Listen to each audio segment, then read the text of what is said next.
The crunch of dead leaves underfoot was the only sound that broke the unnerving silence of the forest.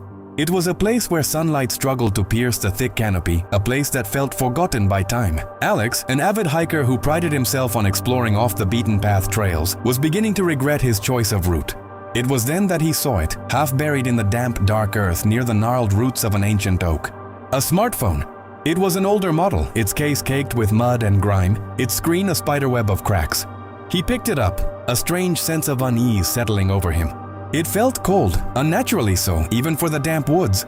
He pressed the power button, but the screen remained lifeless, a dark, empty mirror reflecting the dim forest around him. Despite the rational part of his brain screaming at him to leave it, a potent curiosity took hold. He slipped the dead device into his pocket and headed for home, the weight of it feeling far heavier than it should.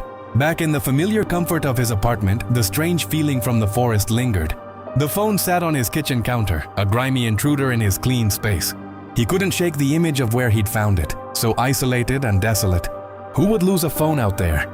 Giving in to the nagging curiosity, he cleaned the mud from the charging port and plugged it in.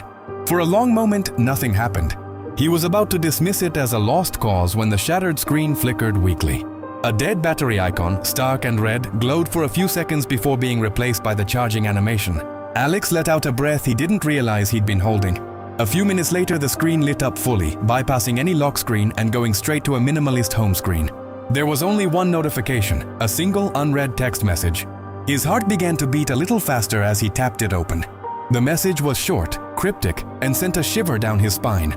It contained nothing but a string of geographic coordinates and a single, terrifying sentence. "Don't let it find you too." Alex stared at the words, his mind racing to comprehend their meaning. Who was it? Who was he not supposed to let find him? As the chilling implications began to sink in, the lamp on his end table flickered violently. Then the television. One by one, the lights in his apartment blinked erratically before plunging him into complete darkness. His breath caught in his throat. Silence descended, thick and absolute, until a new sound broke it. A faint, rhythmic scratching. It was coming from his front door. Every horror movie instinct screamed at him not to look, but he was frozen in place, compelled by a force he couldn't understand. He crept to the door, his hands trembling as he peered through the peephole. He saw nothing, just the inky blackness of the unlit hallway.